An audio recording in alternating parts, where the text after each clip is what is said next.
John Wick एक SUV सीधा दीवार में ठोक देता है। वो बुरी तरह जख्मी गाड़ी से लड़खड़ाता हुआ बाहर आता है। वो पेट में लगे छुरी के घाव को दबाए रखता है। घिसटकर साइड में होते हुए वो अपना फोन निकालकर अपनी वाइफ हेलेन का बीच वाला वीडियो देखने लगता है। जॉन निढाल होकर अपनी आंखें बंद कर लेता है। बस कुछ दिन पहले जॉन एक उदास सुबह में जागा था। उसे याद आता है कैसे वो हेलेन के साथ था और फिर कैसे वो उसकी बाहों में ढेर हो गई थी। उसे एक बीमारी थी जो आखिर में उसकी जान ले गई। आज उसके फ्यूनल का दिन था। फ्यूनल के बाद जॉन का पुराना दोस्त मार्कस उसे हिम्मत बंधाने के लिए आता है। उस रात जॉन के लिए एक डिलीवरी आती है, एक छोटा सा प्यारा सा बीगल। जॉन को हेलेन का एक नोट मिलता है। उसने लिखा था कि उसने अपनी मौत को तो अपना लिया है और अब वो चाहती है कि जॉन भी अपने मन की शांति ढूंढ ले। जॉन फूट फूट कर रो पड़ता है। वो कुत्ते को बाहर ले जाता है और उसका कॉलर देखता है जिस पर एक खूल बना था, जिससे जॉन समझ जाता है कि हेलेन ने उसका नाम डेजी रखा होगा। अगली सुबह डेजी और जॉन विक साथ में नाश्ता करते हैं। डेजी पूरा दिन जॉन के पीछे पीछे घूमती है। जब वो अपनी कार बाहर निकालता है, वो गैस भरवाने रुकता है और वहीं पर 3 रशियन मवाली भी आ जाते हैं, जिसमें डॉन विगो टेरासोव का बेटा योसेफ टेरासोव भी होता है। योसेफ जॉन की कार के पास आकर उसकी तारीफ करता है और फिर पूछता है कि ये कितने में देगा। जॉन बोलता है कि ये बिकाऊ नहीं है। फिर योसेफ डेजी के पास जाकर रशियन में कहता है, हर चीज की एक कीमत होती है साली। जॉन विक भी रशियन में जवाब देता है, इस साली की नहीं।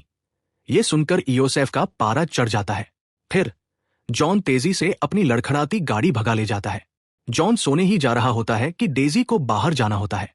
जब वो नीचे आते हैं तो अंधेरे में 2 आदमी जॉन के सामने खड़े होते हैं और तीसरा एक बैट से जॉन के सिर पर दे मारता है। वो जॉन की धुनाई शुरू कर देता है और डेजी दर्द से कराहती है। उनमें से एक आदमी कुत्ते के पास जाकर उसकी गर्दन मरोड़ देता है। वो आदमी अपना नकाब उतारता है। ये योसेफ निकलता है जो जॉन को नॉकआउट कर देता है। बाद में जब जॉन को होश आता है तो वो मरी हुई डेजी को देखकर उसका सिर सहलाता है। वो कुत्ते को घर के पीछे गार्डन में दफना देता है। योसेफ जॉन की कार ऑरेलियो की दुकान पर ले जाता है। ऑरेलियो फौरन कार पहचान जाता है और पूछता है कि योसेफ इसे कहां से लाया।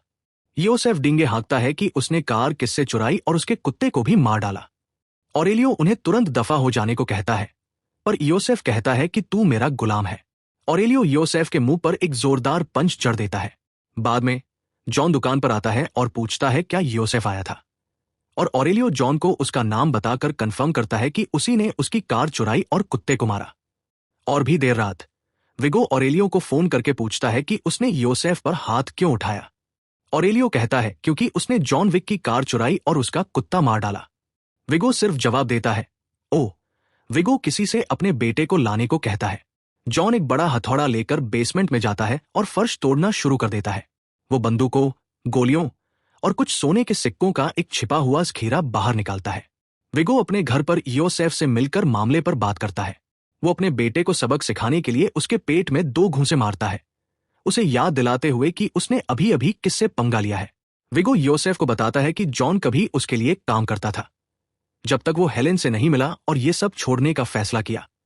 जॉन की पहचान बाबा यागा के नाम से थी, या यूं कहें वो बंदा था जिसे लोग बाबा यागा को मारने के लिए बुलाते थे।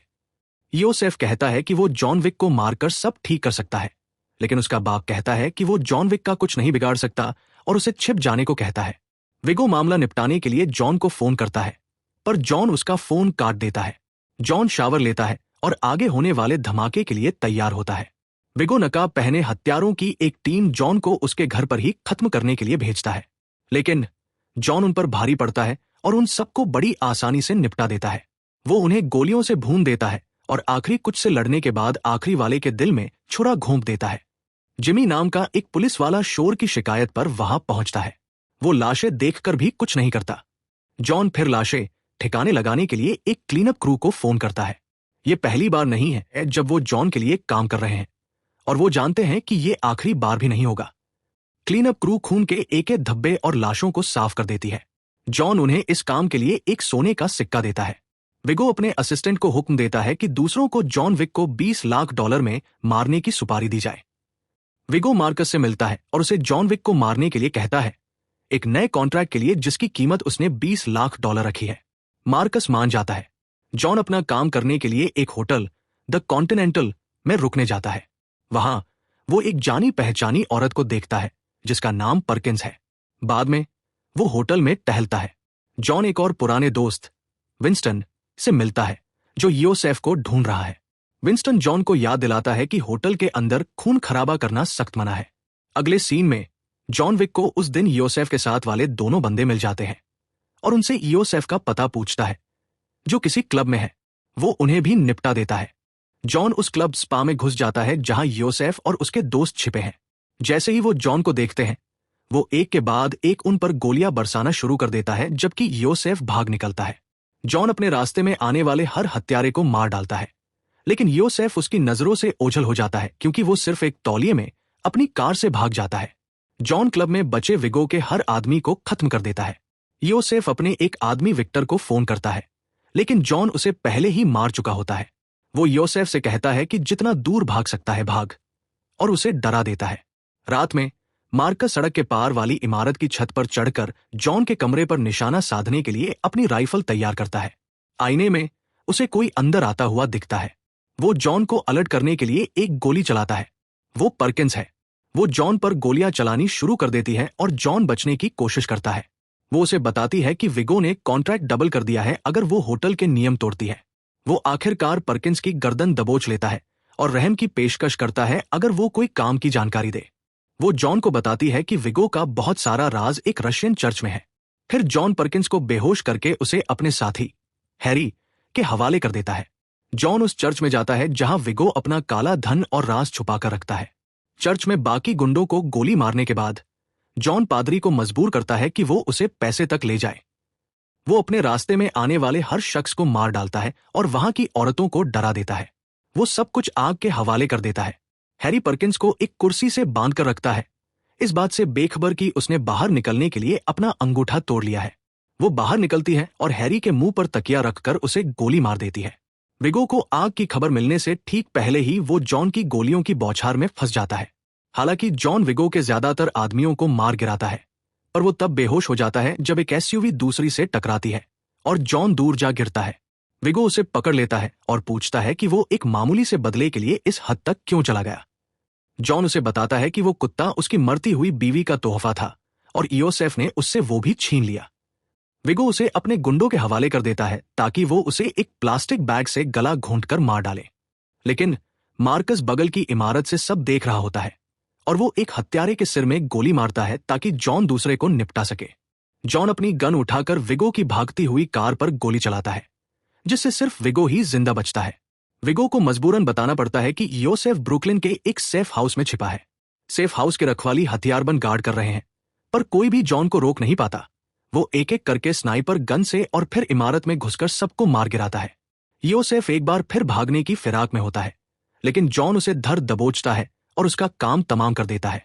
होटल का असिस्टेंट उसे एक नई कार तोहफे में देता है क्योंकि किसी ने उसे होटल में मारने की कोशिश करके नियम तोड़े थे। योसेफ की मौत का बदला लेने के लिए विगो अपने गुंडों को मार्कस को ढूंढने भेजता है। मार्कस घर जाकर फिर से रिटायर होने से पहले जॉन विक से मिलता है। अगले सीन में रात में विगो के आदमी मार्कस का पीछा करते हुए उसके घर पहुंच जाते हैं। वहां वो उसकी जमकर धुनाई करते हैं। मार्कस विगो के 2 आदमियों को मार डालता है। परकिंस उसे गोली मारकर खत्म कर देती है। विगो जॉन को फोन करके ये बताता है कि कैसे उसने उसके जिगरी दोस्त को मार डाला।